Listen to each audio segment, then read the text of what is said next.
सुषुप्ति सिद्ध होती है, मैं से सुषुप्ति सिद्ध होती है। सुषुप्ति माने गाढ़ी नींद जिसमें सपना भी नहीं आता, वो किससे सिद्ध होता है? आत्म सत्ता से, आत्म चैतन्य से उसकी सिद्धि होती है। तो देखो, अब तक तो ये बात बताई कि तुम देह नहीं हो,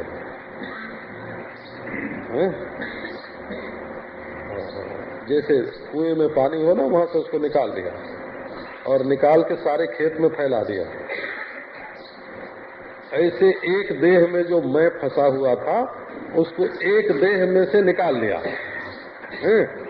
और अद्वय ब्रह्म के साथ, अद्वितीय ब्रह्म के साथ मिला दिया। तो दो काम हुआ, एक कुएं में से निकालना और एक अद्वितीय ब्रह्म से मिलाना। तो ये जो बताया गया कि तुम दृष्टा हो, तुम साक्षी हो, तुम निर्विकार हो, तुम शांत हो, तुम निर्द्वंद हो, तुम सच्चित आनंद हो, ये सब जितनी बात बताई गई वो देह में जो मैं पना है उसको छुड़ाने के लिए। अब ये बात बताते हैं, इदानीम देह भेदस्य यसत्वम स्फुटमुच्यते। अब ये बात बताते हैं कि ये जो देह से मैं अलग हूं और देह मुझसे अलग है। पहले तो ये न्याय ही गलत है, ये न्याय गलत है। कैसे? तो देखो, घड़े से मिट्टी अलग है, घड़े में तो आकार है ना, और उसका बड़ा पेट है और छोटा सा गला है और मुंह है और भीतर उसके पानी भरता है। घड़े से तो माटी एक अलग चीज है, घड़े को फोड़ दो तब भी माटी रहती है, लेकिन माटी से अलग घड़ा नाम की कोई चीज नहीं है।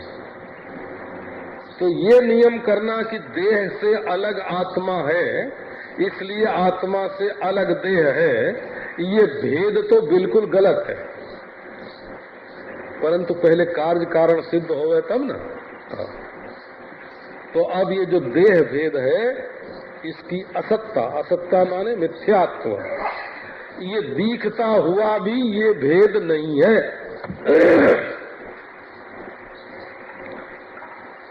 अपने में हाथी, घोड़ा, गधा, इनका भेद दिखता है। बड़ा आश्चर्य, छोटा सा तो प्रदेश, स्थान तो बहुत छोटा और समय बहुत थोड़ा है, और वहां अपने सिवाय दूसरा कोई है नहीं, और हाथी भी दिखे, घोड़ा भी दिखे, गधा भी दिखे। बोले महाराज सपने का नाम नहीं लेना, सपने का नाम नहीं लेना। क्यों, सपना तुम्हारे कुछ खिलाफ पड़ता है क्या? तो जो अपने से खिलाफ पड़े उसका नाम नहीं लेना। अरे वो भी तो हमारे चित्त की एक दशा है, एक अवस्था है, हमारे विचार में उसका उपयोग क्यों नहीं हो सकता? बोले सुषुप्ति के समय सब छूट जाता है। बोले नहीं नहीं, सुषुप्ति का नाम नहीं लेना, वो कोई अवस्था है। अवस्था तो एक जागृत ही है। स्वप्न और सुषुप्ति तो उसके अवान्तर भेद हैं। अरे बड़ी बड़ी बात है भाई। तो देखो, सपने में एक साथ ही अनेक संस्कार का उदय होता है। घोड़ा दिखता है, हाथी दिखता है, गधा दिखता है, स्त्री दिखती है, पुरुष दिखता है। वहां न तो उतनी जगह है, न तो उतना समय है, न तो वहां अपने सिवाय कोई दूसरी चीज है। माने ज्ञान और संस्कार के मेल से उतनी चीजें दिखाई पड़ती हैं। जो संस्कार हमारे ज्ञान में मिल गया है उससे वो चीजें दिखाई पड़ती हैं। अब ये जागृत में क्या होता है? जागृत में जड़ सत्ता के साथ जो संस्कार मिला हुआ है उसी से एक ही माटी अंगूर होके दिखती है, अनार होके दिखती है, आम होके दिखती है। माटी तो एक ही है, पानी सब में एक ही है, लेकिन संस्कार के भेद से अंगूर, अनार, आम, आंवला, इमली, मिर्च, एक ही पंचभूत के इतने भेद दिखते हैं। क्यों दिखते हैं? कि संस्कार भेद से दिखते हैं। लेकिन उपादान कारण कुछ दूसरा हो जाता है क्या? उपादान कारण तो पंचभूत ही रहता है ना। वैसे ही स्वप्न काल में चाहे जितनी चीज दिखे, संस्कार के अलग अलग होने पर भी वहाँ उपादान कारण ज्ञान ही रहता है। और भिन्न भिन्न संस्कारों से संस्कृत जो ज्ञान है वही नाना आकार में दिखाई पड़ता है, और यहाँ भिन्न भिन्न संस्कारों से संस्कृत जो सत्ता है वो नाना रूप से दिखाई पड़ती है। परंतु संस्कार उपादान तो है नहीं, कोई ठोस द्रव्य तो है नहीं, कोई ठोस द्रव्य तो संस्कार है नहीं। बीज को जला दो तो सब राख, सब पंचभूत। इसी प्रकार यदि ज्ञान स्वरूप के ज्ञान से स्वप्न को बाधित कर दो तो जो कुछ स्वप्न में था सो सब ज्ञान स्वरूप। तो देखो, स्वप्न में सब ज्ञान स्वरूप और जागृत में सब सत स्वरूप। अब विचार करो कि असली चीज इसमें क्या है? तो बोले अपना आत्मा वही सत स्वरूप है और वही चित स्वरूप है। तो उसमें किसी प्रकार का परिणाम नहीं होता है। चैतन्यस्यैक रूपत्वाद भेदो युक्तो न कर्हिचित जीवत्वंच मृषागेयम रज्जौ सर्पग्रहो जथा। चैतन्य तो एक रूप है, इसमें किसी भी युक्ति से भेद की सिद्धि नहीं होती है। इसलिए देखो, यद्यपि अंगूर का बीज अलग है, आम का बीज अलग है, बीज की दृष्टि से बीजत्व जुदा जुदा दिखता है, परंतु पंचभूत की दृष्टि से सब एक है, सत्ता की दृष्टि से सब एक है। इसी प्रकार जीव की दृष्टि से बीज को उलट दो तो जीव ही तो होता है ना। जीव पढ़ो, बीज पढ़ो, एक और व ई ज बीज हो गया और ज ई व जीव हो गया। एक और से पढ़ो, जड़ की दृष्टि से जिसको बीज कहते हैं माने संस्कार युक्त सत्ता है, चैतन्य की दृष्टि से उसी को जीव कहते हैं माने संस्कार युक्त चैतन्य। और इन दोनों में कुछ ज्यादा भेद होवे सो बात नहीं हो। एक अंगूर को 4, 6 दिन 8 दिन रख के देखो तब मालूम पड़ेगा। पहले अंगूर बीज था और उसके बाद क्या हो जाएगा? वो जीवमय हो जाएगा। बोला जीव ही जीव, उसमें दूध हम लोग पीते हैं ना, दूध 2-3 दिन रख के देखो दिखाई पड़ने लगेंगे उसमें रेंगते हुए। आम में पहले आम बीज होता है, बाद में क्या होता है कि जीव हो जाता है। और ये जीव है ना, जीव नारायण, शरीर मरने के बाद ये भी बीज ही हो जाता है। जड़ से चेतन और चेतन से जड़। नारायण, अद्भुत लीला है ये। घास से मांस और मांस से घास सृष्टि में होती रहती है, पर उस अपने स्वरूप को देखो। इसमें जीवत्व, जैसे पंचभूत में बीजत्व जो है वो औपाधिक है, माने संस्कार की उपाधि से है।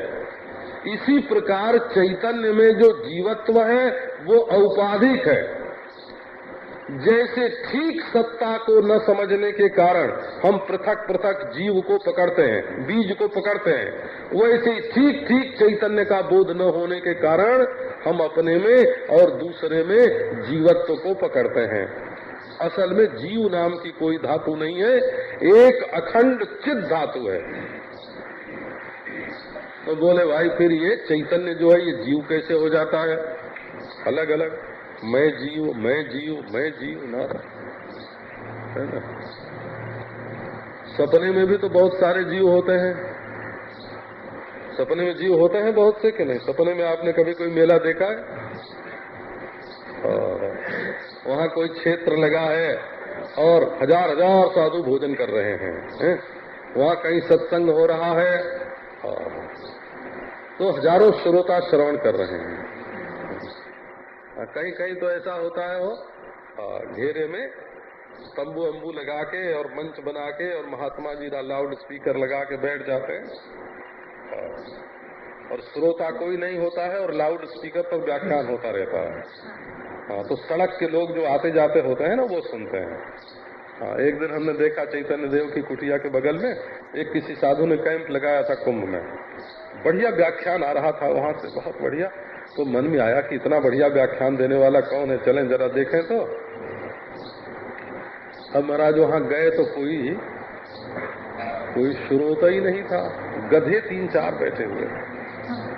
अब वो बीच बीच में सज्जनों, बीच बीच में भाइयों, बीच बीच में बोल बोल के व्याख्यान देते थे।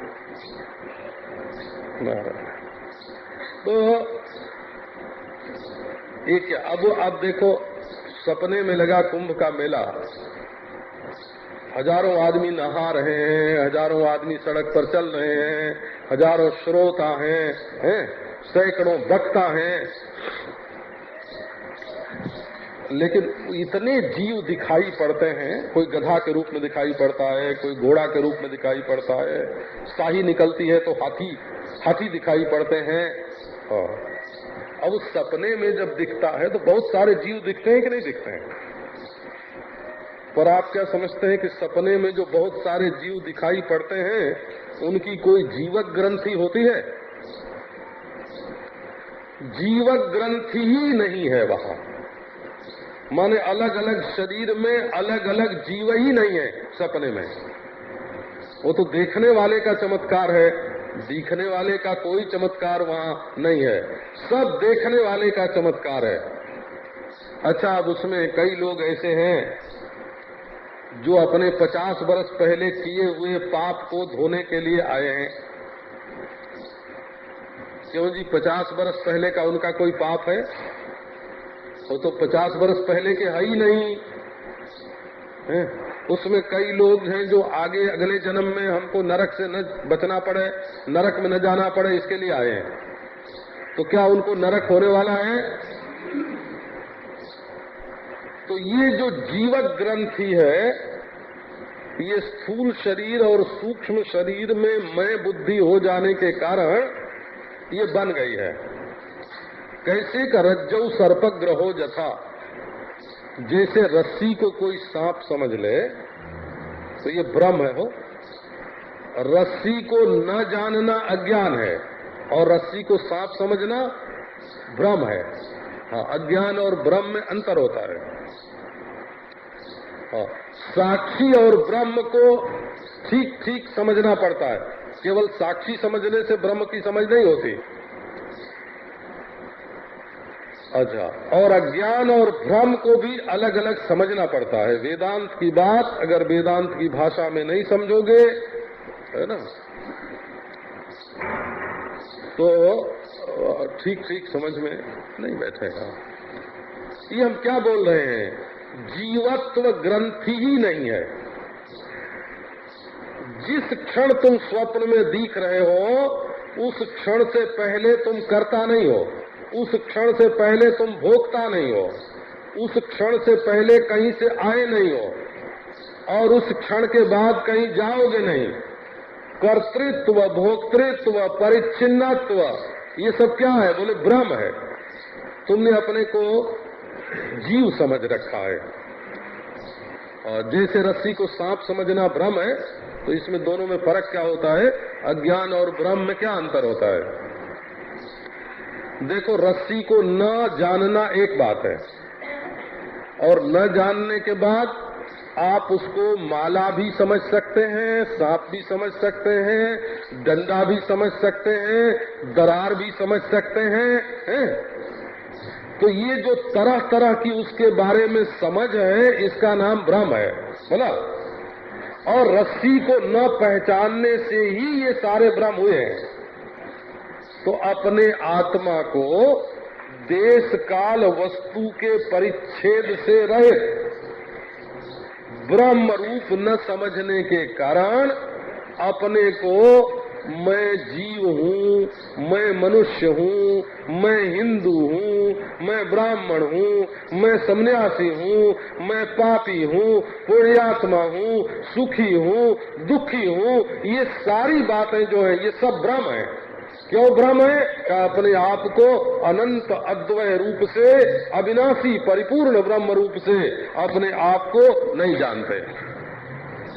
बोले ये दुनिया कहाँ से हो गई? रज्ज्वज्ञानात् क्षणेनैव यद्वद् रज्जुर्हि सर्पिणी भाति तद्वच्चिति साक्षात् विश्वाकारेण केवला। आप निश्चित समझो कि जैसे रस्सी को न जानने से क्षण भर में ही वो रस्सी सांप के रूप में भासने लगती है। एक आदमी को एक सांप दिखाई पड़ रहा था, तो उसने कहा कि सांप की उम्र कितनी होगी? सांपों की उम्र बड़ी बड़ी होती है, थोड़ी उम्र के नहीं होते। कई कई तो सैकड़ों बरस के सांप होते हैं, कोई 50 बरस का तो होगा। किस जाति का होगा? कोबरा है कि गेहूं है?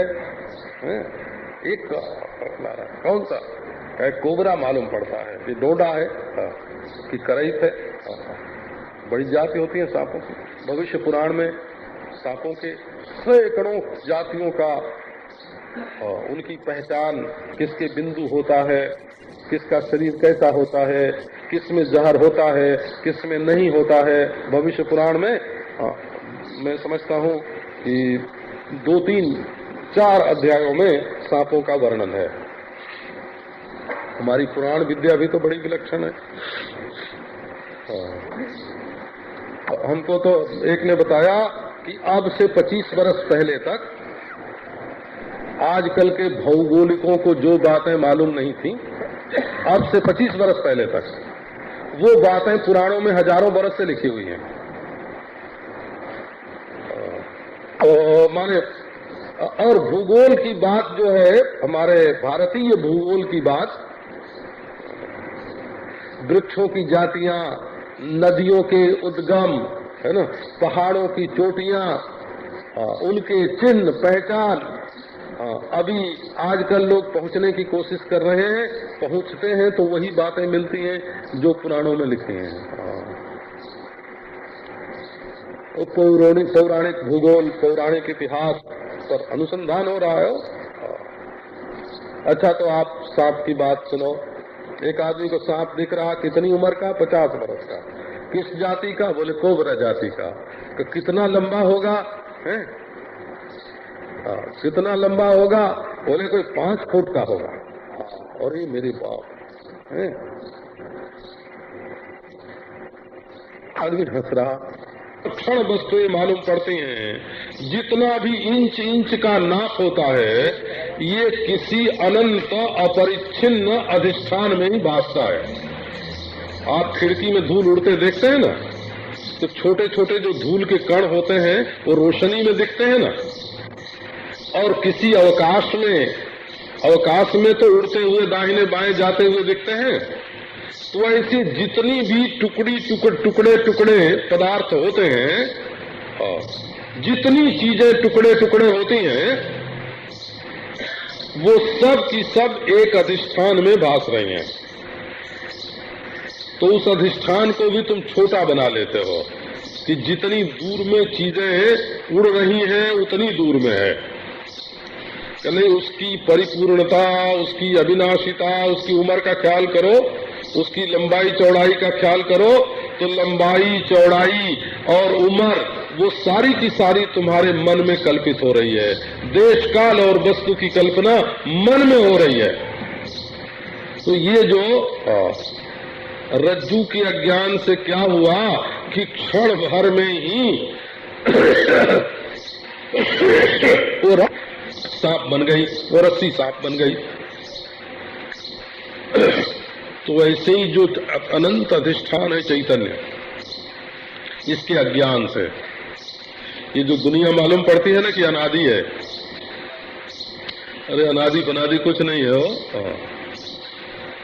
जैसे सांप की उम्र 50 वर्ष मालूम पड़ती है ना, वैसे दुनिया की उम्र अनादि मालूम पड़ती है। और प्रवाह रूप से नित्य बोले इस सांप के एक बेटा होगा, है ना, उसके फिर एक बेटा होगा, उसके फिर एक बेटा होगा, न जाने कब तक इसकी वंश परंपरा चलती रहेगी।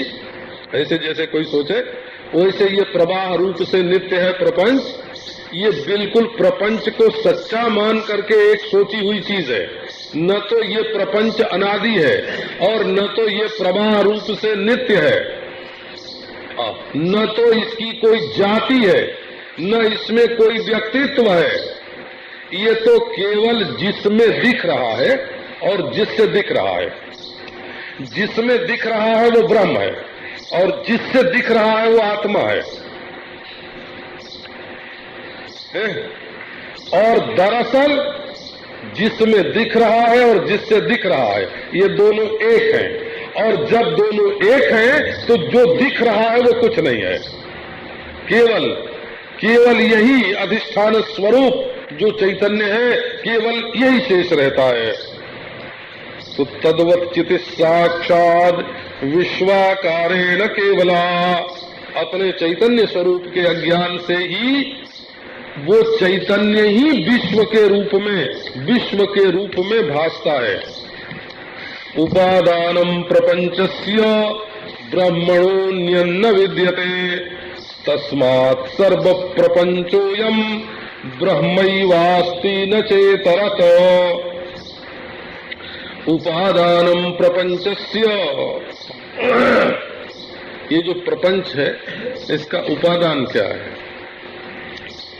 उपादान माने वो मसाला होता है। उपादान संस्कृत का शब्द है बोला। और आदान माने होता है पकड़ना, किसी चीज को ग्रहण करना, लेना। और उपादान माने पास से लेना।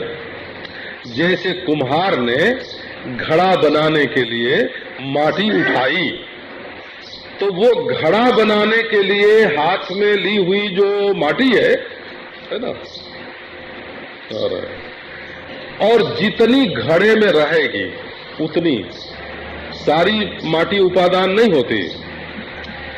कार्य में जितनी अनुगत रहती है उतनी माटी।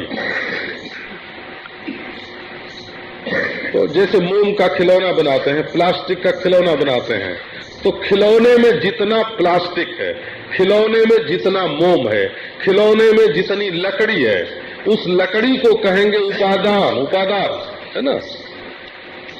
और वो खिलौना कार्य है, वो लकड़ी से न्यारा नहीं है। वो खिलौना जो है वो कार्य है, वो प्लास्टिक से न्यारा नहीं है। वो खिलौना जो है वो कार्य है, वो मोम से, आटे से जुदा नहीं है। जैसे कपड़ा सूत से जुदा नहीं है। तो उपादानम प्रपंचस्य, ये जो प्रपंच दिख रहा है, परपंच, माया का प्रपंच। प्रपंच शब्द का जैसे बोलते हैं दुनिया का बखेड़ा, जादूगर जैसे कोई अनहुई चीज का बखेड़ा खड़ा कर दे, दो दुश्मन पैदा कर दे और दोनों आपस में लड़ने लग जाएं और दोनों को मिटा दे, वो क्या है कि वो जादू का प्रपंच है।